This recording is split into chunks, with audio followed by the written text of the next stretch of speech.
Hi, welcome to the Sharcnet General Interest Seminar. This seminar is the New User Seminar Part 2, Best Practices. So today I'm going to go over a number of different issues and concerns that you should be aware of when you're using Sharcnet or other high-performance computing systems to make sure that you do your work as efficiently as possible and with the least amount of hassles. So this seminar is actually based on a half-day course that I used to present at the Sharcnet summer school. So there's quite a bit of information here. And it does go by very quickly, just like the regular new user seminar. So if you have any questions about it, feel free to email us at help@sharcnet.ca at the end. Also the slides, which are available through the Help Wiki, have a number of links in them to documentation in our Help Wiki and our web portal, which you can look at after the fact as well to see further information. So let's go over an outline here of what we're going to cover. First, we'll look at submitting jobs with particular focus on minimizing the amount of time your jobs may have to wait in the queue, investigating your jobs to see if they ran correctly, and how to do checkpointing, so how to resume your jobs from a state that they had previously saved on the system. We'll also take a bit of time to look at efficiency and how to obtain high performance on the systems so that you can get your results as quickly as possible and so that you minimize your effect on other people on the systems. Then we'll take a look at how to set up your software and shell environment configuration. So how to use the software modules command and how to set it up so that you can have different environments on different systems and what have you. Then finally, I'll cover a bit of points on data management and how to make best use of the storage and whatnot. So my colleague, James Desjardins, presented a seminar last week, which you may want to watch the recording for, which covers that in detail as well. All right, so let's get started here. I guess one thing that we talk about in the new user seminar, but don't go into a lot of detail, is what the concept of a job is. So in particular, a job is just an instance of a program that you've run on a system. So it's just another way to refer to that. In addition to the program itself, the job can be more complex. So it may call other scripts or programs. It may perform a number of different operations during the course of its execution. The job itself could be serial or parallel. It may require GPUs. You may recall the special flags you can submit your job with to select the queue, or the number of processes you'd want to use, or the number of GPUs. And the job may access, different types of storage locations or differing amounts of memory on the systems. And your job may run for an indeterminate amount of time. So you may know that on an unloaded system it runs at a certain amount of time, but maybe there's other processes sharing the node's resources, so it may change the amount of time that your job runs on. So these are all factors that you need to include or think of when you're submitting your job. So as we've shown you in the new user seminar, the command that we use at Sharcnet to submit your job to the system so that it can be executed is sqsub. So that's our Sharcnet queuing software. So it's basically an overlay that sits on top of the underlying scheduling systems and provides a uniform interface to them. So if you want to look at further details about most of the Sharcnet system scheduler, they all run Torque plus either Maui or Moab for most of them. I guess Requin's the only exception. It still runs LSF. If you want to look at what the underlying scheduling system if you want to look at how that works, you can look at the qsub command on most of the Sharcnet systems. So if you run man qsub, then you can see what's actually the command that's actually submitted to the scheduler. We recommend against using that interface because it is tricky. It requires that you submit a script to submit your job, and there are a lot of commands that may result in your job not running properly if they're not specified correctly. So we definitely recommend that you stick with our sqsub interface. And finally, the real reason for jobs is so that we can share large systems. So a lot of different people can get on the system and all work without stepping on each other's toes and so that they can get equitable access to the system. So what happens to these jobs? Well, you submit them to another program that's running on the system called the job scheduler. So this is an administrative process that runs typically on a special server on the cluster called a head node. And this program, it decides which jobs are able to run, when they should be run, where on the cluster they should be run.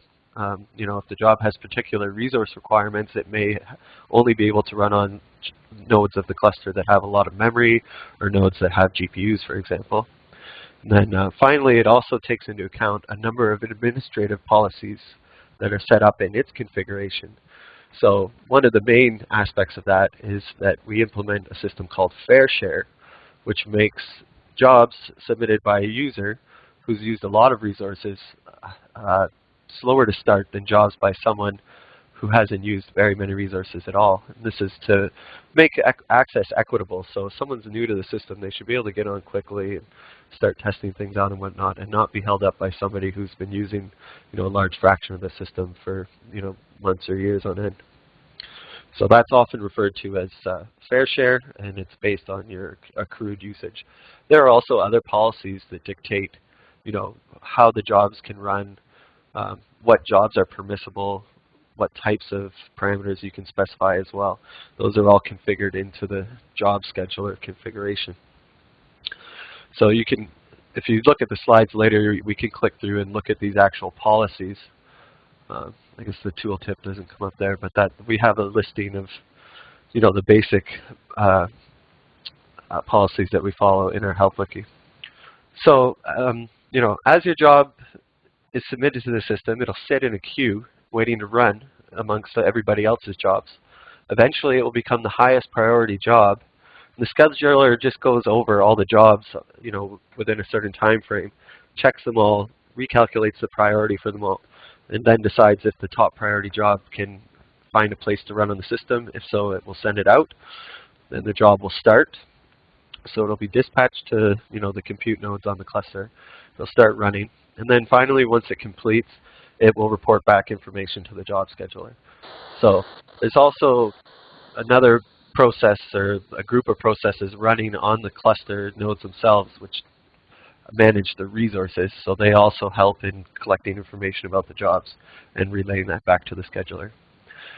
So all of this information in the scheduler via the resource manager is typically logged by the scheduler, and at Sharcnet we actually scan through all those job logs and we store them all in our jobs database. You can take a look at any of your jobs via your Sharcnet web portal activity page, and you can click through and you can actually see all the information that was collated for that particular job.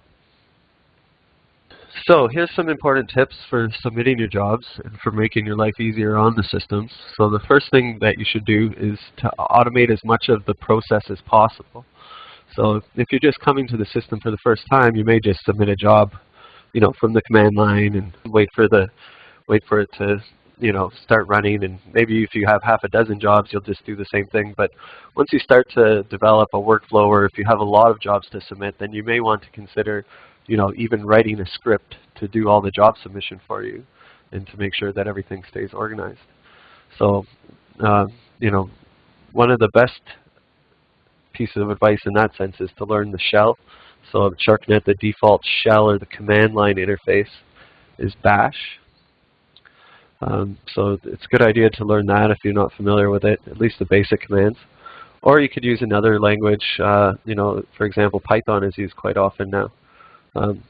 So you can write scripts that will, do your pre-processing. Perhaps you need to reformat your input data before you submit the job. Submit all the jobs, and then you can write a script to check to see if all your jobs are finished, or you can just run the sqsub command, for instance. But you may have other work you need to do after the job, like post-processing. Maybe you need to package up all your output and send it somewhere else. So you can write another script to do that. So it's handy, and by scripting things, you also have a record of what you had done. So it's good for historical purposes as well. So I guess the next tip here is to use the best system for the job at hand. I guess the caveat to that is that you may want to run on the system where the job will start the fastest, depending on your job requirements. You know, if you have a job that requires GPUs, then you'll be restricted to only running on, say, the Monk or Angel clusters. Whereas, you know, if you just have a serial job that only requires 10 megabytes of memory, you can probably submit it on any system. So there's a number of pages. I'll pop these out and we'll take a look at them via my browser. There's a couple pages here which are useful to look at. The first one here is which system should I use. See, I'll try to share that window. This page gives you, a graphical overview of the types of systems that are available in Sharcnet, their relative sizes. So, for example, this plot here shows you the size of the system in number of cores versus the amount of memory per node. So you can quickly see that jobs that require a lot of memory, you're probably best using Hound, perhaps Orca. If your job doesn't require a lot of memory, you can probably get by with Kraken or Saw. And so we also have a number of suggestions you can follow here. So if you're doing serial farming, you'll probably want to stick with Kraken, and so on. So that's a useful page to take a look at. The second page that I had listed was the available resources and queue statistics via the web portal. So in addition to recording information about individual jobs, we also record, statistical information concerning all the jobs. So the first plot here, you can see how many jobs are running on each cluster relative to the total amount of cores on the system. That's not terribly useful. This next table here is more useful, perhaps, the current cluster performance table. This will show you for each cluster how many cores it has, how many are up, how many cores are idle on the system, which isn't always indicative of whether or not your job can start. Cores may be idle, but perhaps all the memory is being used on those nodes, so then your job won't be able to start. So you can see how many jobs of what type are running on each system as well as the status. If it's not listed as being online here in this final column, then the system may not be available. But in terms of figuring out which system to run your job on, if it doesn't have a lot of requirements, you can look at this recent cluster statistics table, and this will tell you how long different sized jobs have waited on each of the clusters at Sharcnet. So depending on this, you get a lot of small sample statistics, so the numbers may vary quite wildly. If there's only been one job on the system that used 64 cores, for example, it may have taken, like for SAW here, the hours that a particular job is waited to run on the system. So you can see here for SAW, this 64 core wait time was 283 hours, yet 128 cores only ran in less than 2 hours. So this can give you a rough idea. If you're just looking really quickly for say serial wait time, you can see in this column how long the average serial job is waited for. So that can give you an idea really quickly as to where the system will run your job as quickly as possible. So useful page to look at in our web portal there. So going back to the slides here, in addition to considering what the best system to run your job on is, you should also consider useful submission methods for doing lots of jobs. This is, maybe most people might not need to do this, but if you're doing serial farming, for example, and you have 1,000 permutations of a particular program you want to run through, then you may want to consider this. Or if you have a complicated workflow where you may want to do a pipeline of different processes one after another, then you can use these submission techniques. So there's a page in our web portal that goes over submitting a lot of jobs. You can visit that to read that in more detail. I'm not going to spend too much time on it now. But basically, we've shown a number of different ways to do that using, say, a script, like I mentioned earlier, Bash script or Python script, which will, set up, all your jobs, submit them all, index them all, and provide, indexed output files and whatnot that makes it easy to manage them all. We also have some other techniques that staff have written that are in our help wiki, which will help you resubmit jobs if not all of them completed and you're submitting thousands of them. That it'll actually check on the output of them all and resubmit them for you if you run the script again, for example. and things of that nature. There are also some features within the job scheduler itself, like job arrays within Torque Maui Moab, which are an internal way to manage a large number of jobs as a single job. So that will let you cancel them all, for example, just by submitting one command and whatnot. That functionality isn't available within sqsub itself, but it is there if you do want to delve into it at that depth. And then, as I mentioned here, the second point, the ability to chain jobs, that's very useful if you have a number of steps you want to go through when you run your job. So you want to submit a job that, the first thing it does is it pre-processes the input data, maybe changes the file format to be applicable for your second program, which then runs using that data. And say at the end of that step, you want, a third job to run that uses the input from that second job. You can use these job dependencies with the sqsub-w flag to make sure that your subsequent jobs run only after the job before it had completed successfully. So that can be useful if you want to just submit a post-processing step that will run immediately after all the precursor jobs are finished. And then it will also sit in the queue, so it will accrue priority. So it'll run more quickly than if you wait and then check after the fact and submit a new job at that point. So here's a few tips about how to submit your jobs with sqsub. The types of parameters you want to pick, and options for submitting jobs to sqsub, which may make your life easier.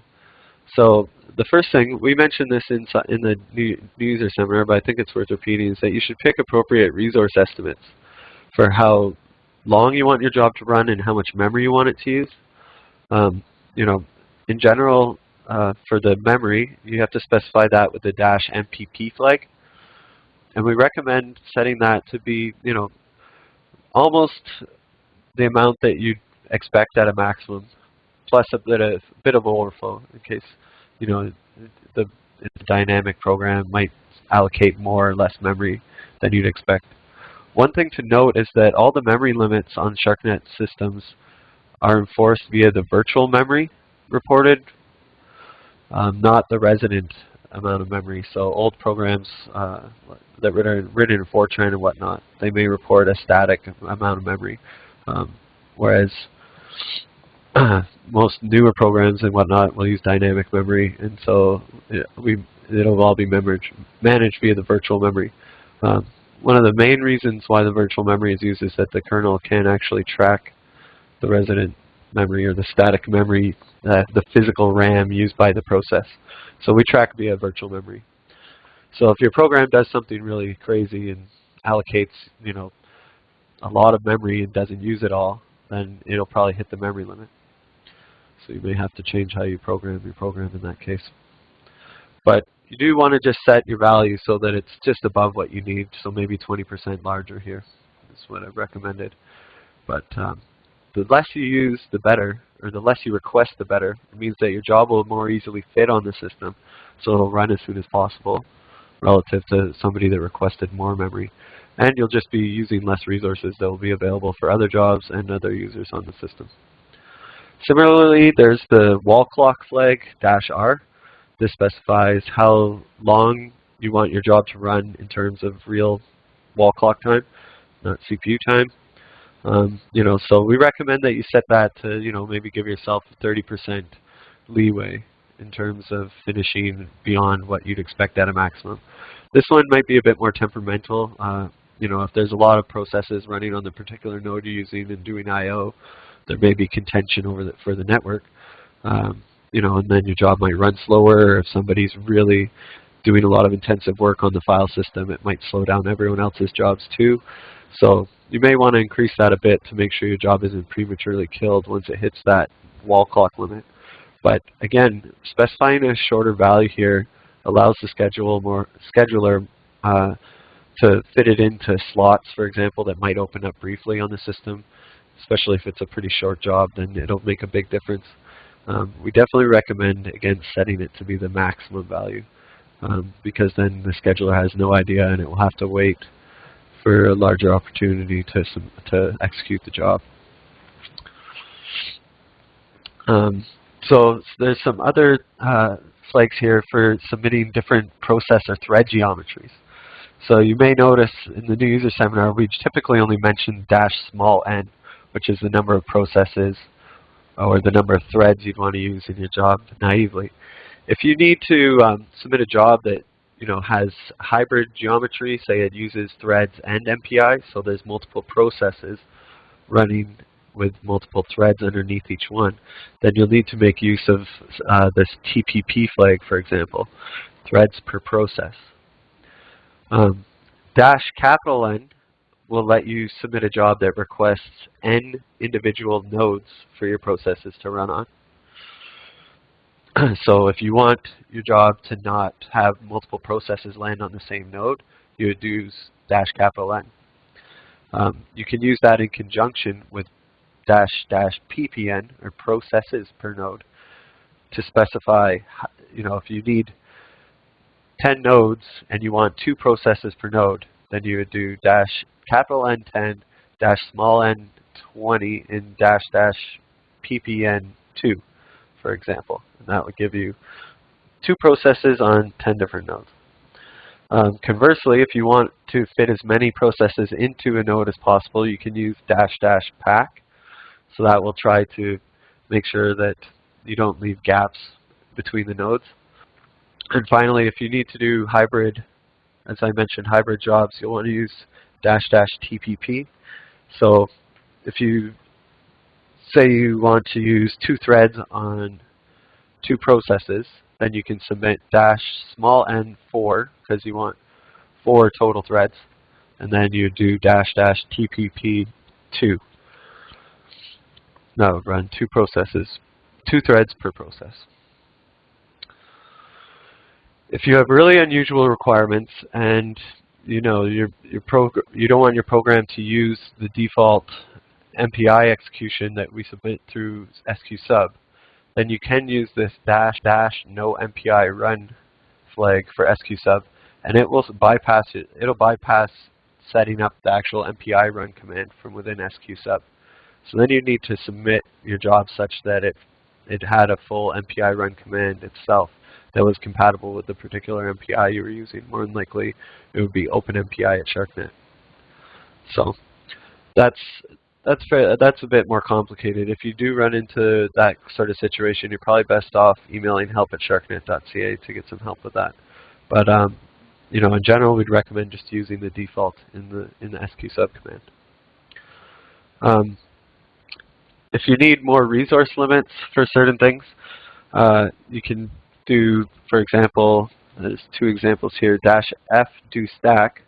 -f permit core dump allows you to generate core files after your program crashes, which you can go back and actually take a look at with a debugger.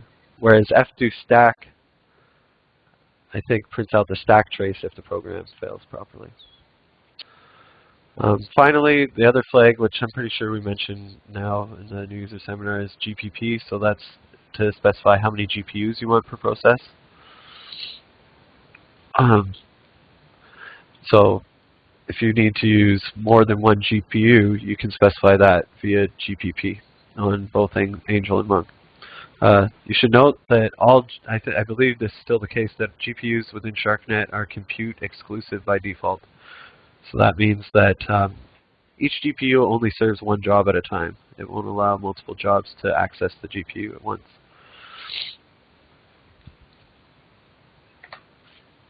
Okay, so if you want to look at what's happening with your jobs in real time or after the fact, and here's a couple pointers for doing so.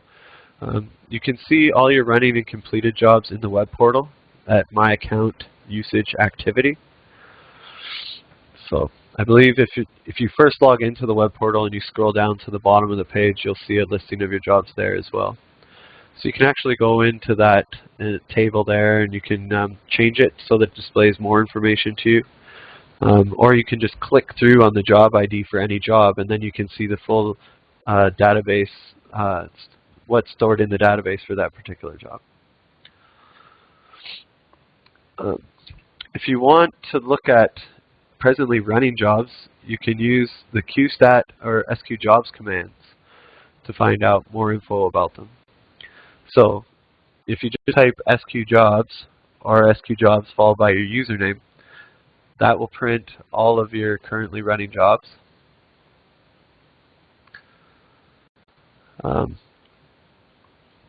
You can also run the sqjobs command with a small l or a large L followed by the job ID to get further information about the jobs.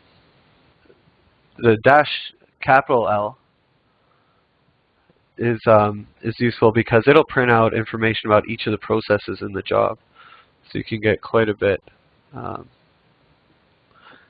info there. So actually, Mark's just mentioned that for sqjobs, if you want to look at a particular user, you have to do -u there. So I have a mistake there. And that to unlimit the stack, it's -f unlimit stack, not -f do stack.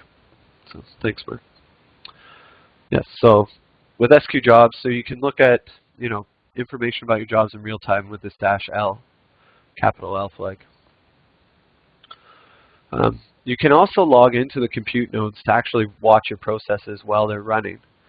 So you can check on your jobs there using any of the standard shell commands like ps, lists information about all the processes running on the node. You can look at uptime to see how busy the particular node is. Or you can run top to see information about the job, including its virtual memory usage as well, if you want to see how close you are coming towards the limit there for the particular process. So one way to do this manually is if you can use sqjobs -l to get the list of nodes that your job is running on, and then you can use this other command. I believe it's available to every user on every cluster, but I'm not absolutely certain. PDSH, which allows you to create a set of parallel shells that execute on a particular set of nodes. So you can run PDSH with the node list from sqjobs/l, and then ps aux pipe grep username, and then that will display all the information about your processes running on all the nodes where your jobs are running. You can also attach a debugger to a running process if you want to go in and take a look at where it is. Maybe your job is hung somewhere, it's not progressing at all, and you're not sure why. Then you can go in, log into the particular compute node, and you can use GDB to attach to a running process. If you've compiled your program with a symbol table, then it should print out sensible information. Otherwise, it might be difficult to read. But yeah, so those are a couple ways to look at things. You generally shouldn't log into the compute nodes to do anything substantial, though. But I think monitoring your processes is allowable. It doesn't take up too much overhead. Also, I should mention that we have resource usage that can be accessed via our website as well in this Ganglia utility. Maybe I'll show you a plot from that really briefly, just so you have an idea of what it is. Basically, it monitors the hardware and the operating state of each of the compute nodes on the clusters, and allows you to see information about it, how active the disk is, how active the CPU is, how much memory, etc., etc. So here, I'll just pick a node, and then we'll take a look at that. So for example, if you know that your job is running on a particular node, say it's running on Redfin node number 14, you can actually click on Ganglia from the web portal and then go look at this node, Ganglia, Redfin 14. And you can see how busy it is, its load, so it seems to be running at about a load of 16. You can see how much memory is in use on this node, so not very much at all. You can see what kind of CPU activity there is, so you can see there's some periodic system activity here correspond to the networking plot here on the right. So that you can kind of see what's going on in the nodes, but one problem with it is that it shows information about the entire node. It doesn't show you information about your particular job or a particular user.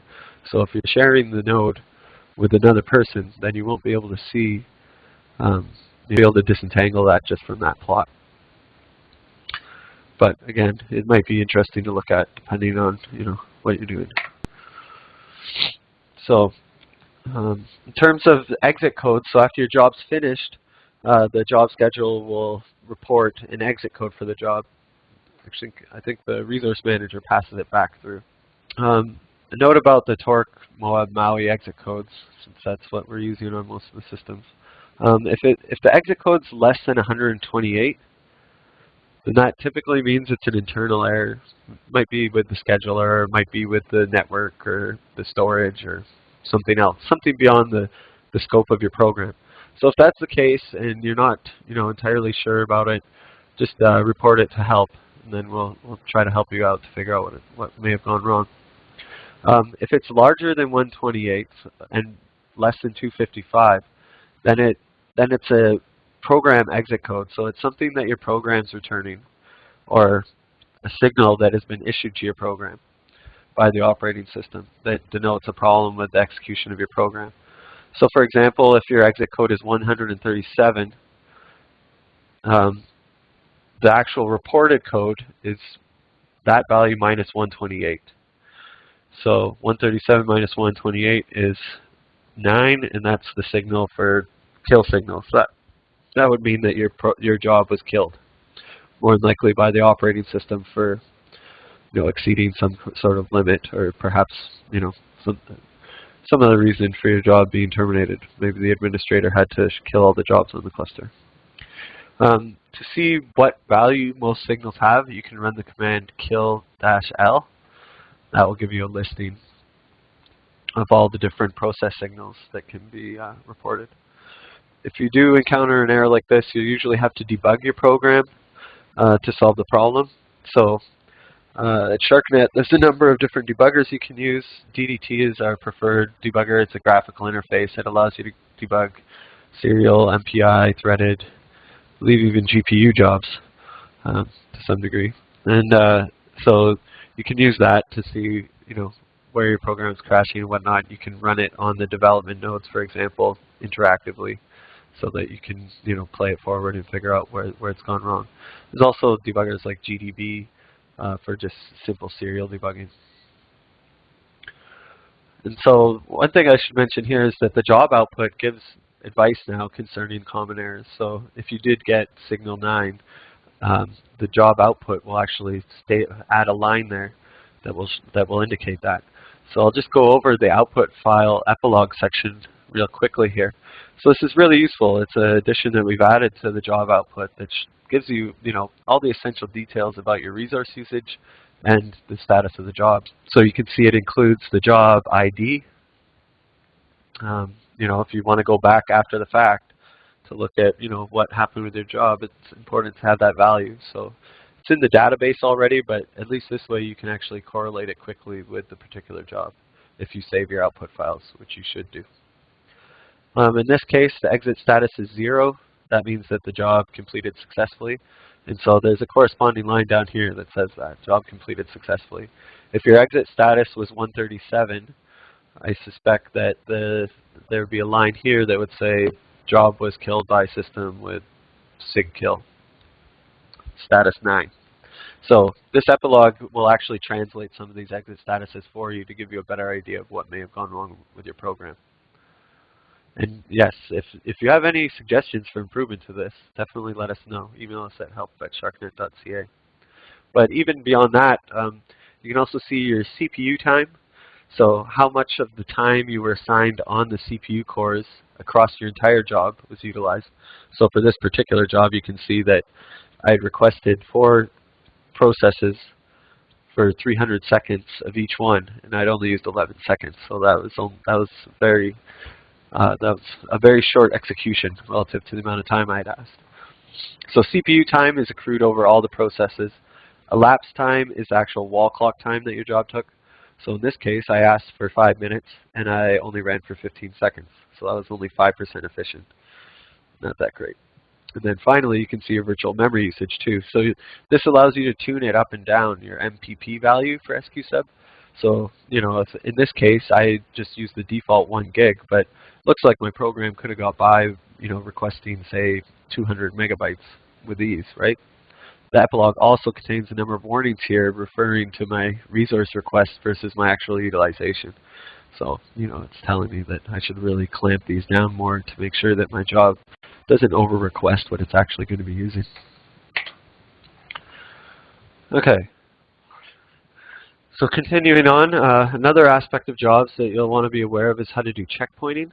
So checkpointing is how you can store the state of your program to resume it at a later point in time. So basically, it just saves, all the various parameters that were in use at that point in time, where the execution was, and then it stores it to disk.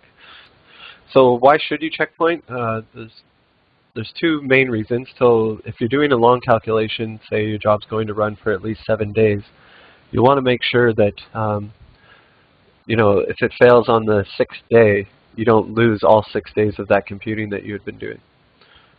So if you checkpoint every day, then at worst you will only lose a day's worth of work.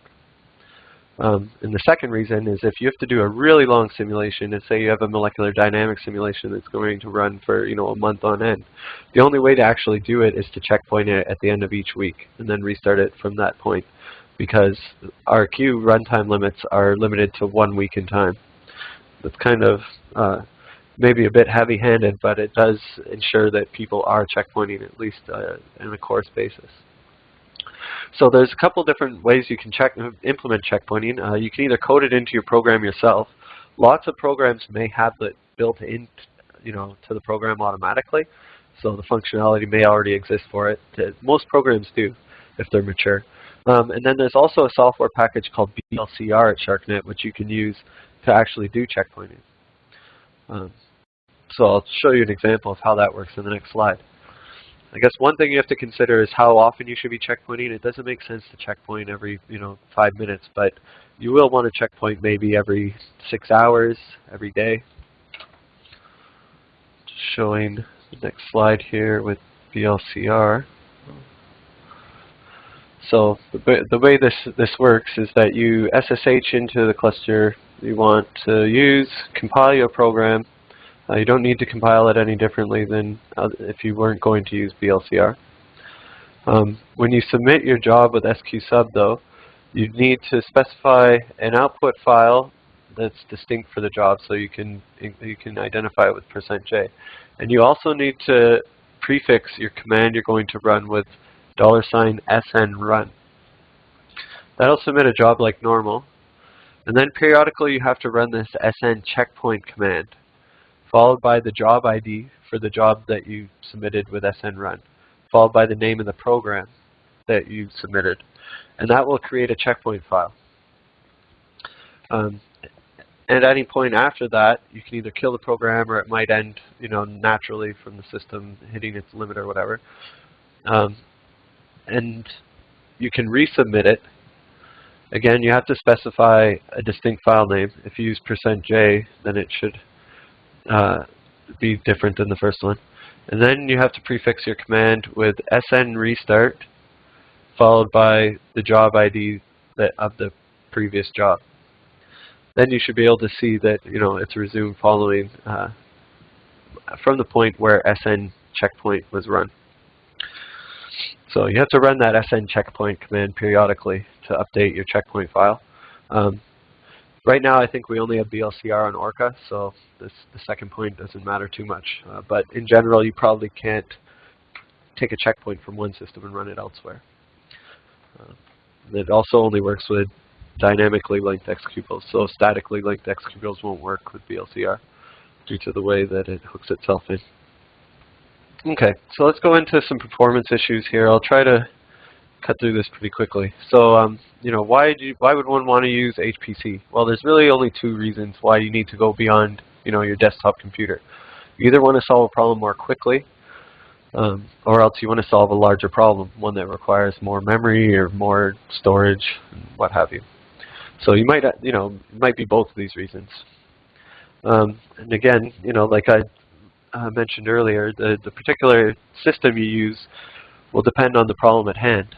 So, you might want to consider, how busy the system is, how long it's going to take to get your results, how much effort you're going to put into programming or, to solve your particular problem. So some particular things to be aware of to maximize your efficiency on the systems include compilation, profiling your program, and scaling. So in terms of compiling, you'll always want to make sure you're using the best compiler for your particular program. Different compilers provide a different binaries, and so one may be faster than another depending on what kind of optimizations the compiler can use or what type of runtime library it has access to. If you use the Sharcnet compilers, then you should get these optimizations, by default, at least the reasonable ones. But there may be other ones that you may want to look at in more detail. So you can even do comparisons between compilers using different optimization flags to figure out, what yields the fastest executable for you.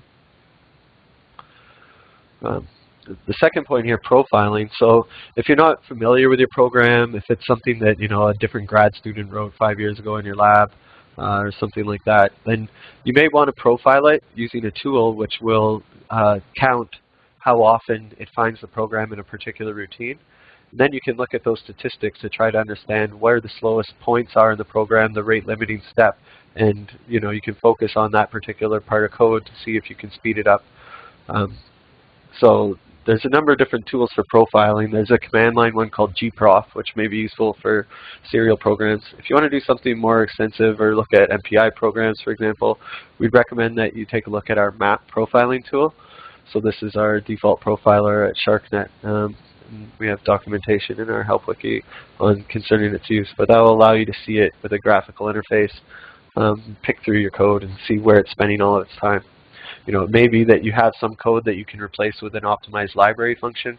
That might, yield quite a speed up in terms of getting your results quickly. Then this final point in scaling, if you're running parallel jobs, you want to make sure that you've adequately measured how quick it's speeding up relative to the number of additional threads or cores you're using. So you'll want to do that, with something that represents what you're going to be doing for your production calculations. It's very important to identify this. So I'll show you a plot here about parallel scalability. So this is kind of MPI 101 or parallel computing 101, Amdahl's law. So basically, it states that the amount of speed up you can get by using more and more cores, it's directly related to how much of the code can be run in parallel. So in this plot down here, I have plotted the speed up of the program versus the number of cores that it used for a theoretical program that has a varying amount of parallelism in it. So you can see that for the red line, where 99.99% of the time the code would run in parallel, it scales almost linearly, you'd say. So it's almost 100 times faster with 100 cores. You can see that as the code spends less and less time in running in a parallel regime, the speed up decreases quite drastically. So this is logarithmic scales, but you can see that even if it's 90% parallel and it just spends 10% of every time step doing a serial operation, that even at 100 cores, it will only speed up by 10 times. So it's almost not worth running it. Well, it isn't worth running it with 100 cores. You're basically wasting them. You can even run it at, say, 10 cores, and you'll still get 6 times speed up instead of 10. So it's diminishing returns as you try to use more and more cores. So it's always a good idea to go back and try to find a sweet spot where it runs reasonably well, and you get your results in a reasonable amount of time.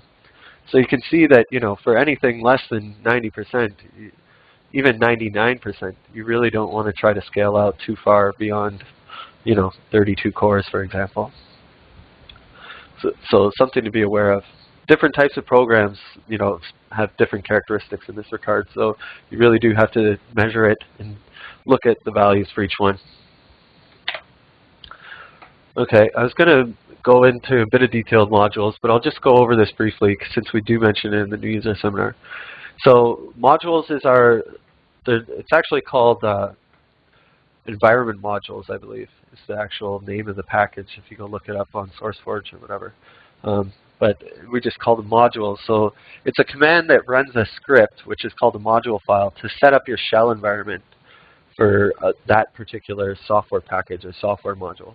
So these are in use at quite a bit. Quite a few sites run these now. I think most Compute Canada consortium all run modules now. And it provides you a convenient way to make sure that the software is set up properly.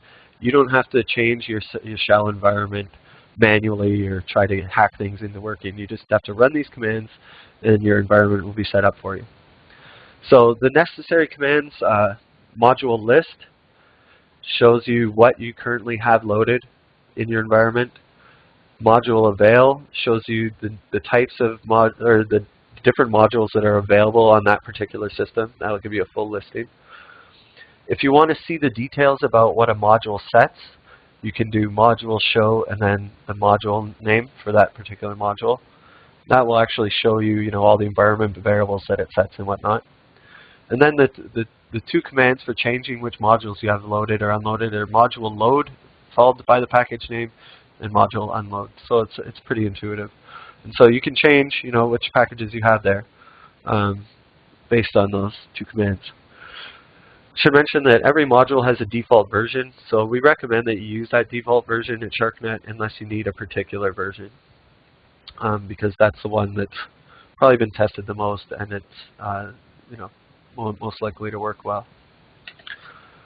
So a couple tips about modules that you might not be aware of. The first is that module doesn't always resolve the dependencies properly.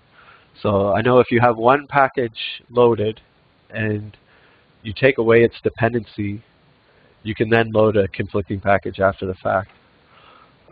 So you may have to be careful about what you're loading to make sure that it works properly. If you do module show, you can see the conflict statements for each module to see what it conflicts with. So that will give you a good idea. One thing to note is that the Sharcnet, all of our compiler modules load libraries automatically via this LD run path environment variable. So the application will preserve the libraries that it was linked with initially. It won't, pick up a new module that you may have loaded. So you shouldn't have to use load LD library path. This is not necessary within the Sharcnet environment. But you do have to be aware of that, if you compile your program with an older version of the module, it will still keep using that. If you want to use something new, you have to recompile the package after loading the newer module. Then if you want your module settings, if you do module load or unload, that only lasts for your session. As soon as you log out, it'll change back to the default again. If you want them to persist between sessions, you have to edit your shell configuration file, so you can find that in your home directory. And it's a hidden file, it's .bashrc. So you can add module commands to that to have it load or unload every time you log into the system. There's some tips in the web portal or the help documentation on how to load different modules on different systems. So you can code that into your bash configuration as well. Then you can set up aliases or functions as well in your shell configuration to simplify common tasks that you do. If you have a really long command that you're always typing out, you can set up an alias for it there, and then you just need to type a short command to do it, for example. So that may be convenient as well. So I'll just go through this real quick. This just refers more to data movement and how to get the most out of storage. But basically, a computer is a calculator. You have your input, it does some processing on that data, then it provides some output data, whether it prints an answer to the screen or writes out a big data set to disk or what have you. So you have like the main components in the computer is the CPU, so that's the thing that actually does the processing. Might include other GPU units and whatnot. You have the RAM, that's your working memory that's closely associated with the CPU. Then you have your I/O, so that might be network or storage, disks and what have you. The important point about these is that the storage closest to the CPU is the fastest. And as you get away from the CPU, you can get more storage, but it's much, much slower. So there's kind of a hierarchy here. This is quite dated, this slide. So these are older values. But it gives you the general idea. So, you know, if the GPU is working locally on its shared memory, it can transfer data to and from, you know, different memory elements very quickly. If it has to go back to the system, then that requires going down to a slower access here. So, you know, the idea is that you want to keep working as closely as you can on the storage that's closest to the processors, right? So you don't want to write data out to the disk very often. You only want to do that irregularly, or you want to spend as much time working within the CPU as you can. So that bears on HPC storage because, you know, on the clusters in these systems, there's typically a number of different storage areas that you can use when you're running your program. Usually, you know, like for most of our clusters, there's a large parallel file system that's attached to the system, attached to the cluster that provides scratch or work, for example. And each of those parallel file systems is actually made up of a number of different servers, which may have a number of disks in each one. And so it coordinates where the data actually goes there through a central metadata server. So that's, you know, one type of storage. We also have the home storage, which is actually an NFS server. So it's just a single server with a RAID behind it that sits somewhere on the network. Then, you know, clusters may also have disks that are attached locally to each server themselves. Each of the servers within the cluster, each of the nodes within the cluster may have its own node local storage like /temp, where you can write temporary files or explicitly cache data from RAM back and forth to it. So the recommendation, you know, based on that hierarchy that I showed, was that you want to use the storage that's as close to the CPU as possible, if you can.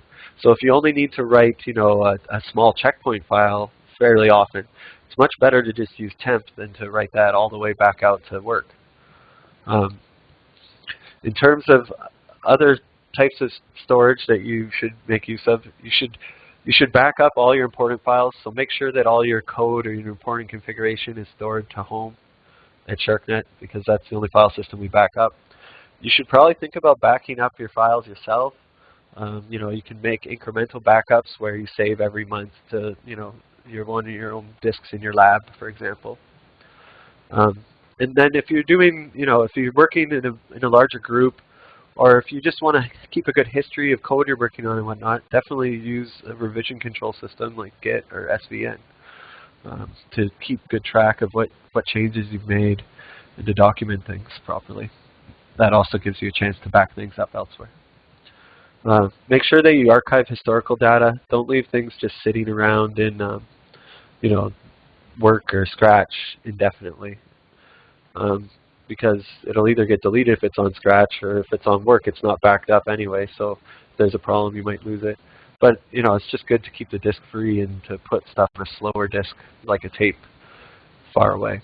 So unfortunately, Sharcnet's archive system may, I don't think it's successful right now. It's not clear that we're going to continue to provide it yet. So you may have to archive your data elsewhere.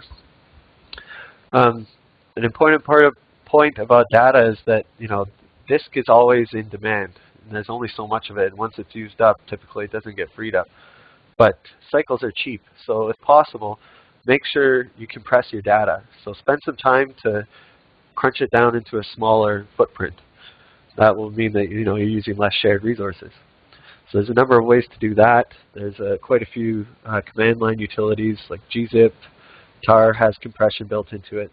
There's a DAR program that's documented in our help wiki that's really good for doing multi-file archives, which you may want to look at. And if it's your own program, you should consider using compression within the program itself when it writes out data. So you could use zlib for that, for example.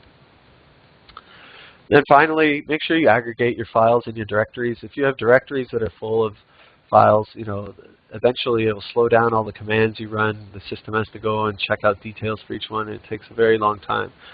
So, you know, definitely try to minimize your number of files you have before they get to 10,000 or more within a directory.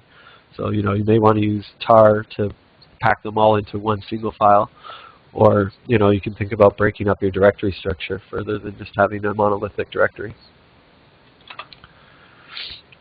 So a couple points about storage performance. In principle, working Scratch at Sharcnet will run at roughly the same speed. They're both typically parallel file systems. They're all connected on the on the on the WAN, so that they should go fairly quickly. In some cases, Scratch may not be that good, but I think for the most part now, it should always be at least as good. And generally, Scratch should have less contention than Work, because Work is mounted on every system, whereas Scratch is just local to the system. So you should get better performance using Scratch. If you really want to squeeze out optimal performance on these parallel file systems, you may want to look at other techniques like MPI I/O. If you're programming, you can actually do MPI aware I/O, which will make effective use of writing out files in parallel, for example. Even if you're doing other things like serial farming and whatnot, using large files, you may want to stripe them so that they are stored over multiple elements of the parallel file system instead of writing just to a single file system. So that should speed up the performance a bit as well, since multiple servers can all work on the file at once. You can see our help wiki documentation on that as well. And then, if you're writing your own program, it really makes sense to use a standard software library to do your I/O. So there's HDF or Parallel Net CDF, for example. These are very commonly used storage or I/O-oriented libraries.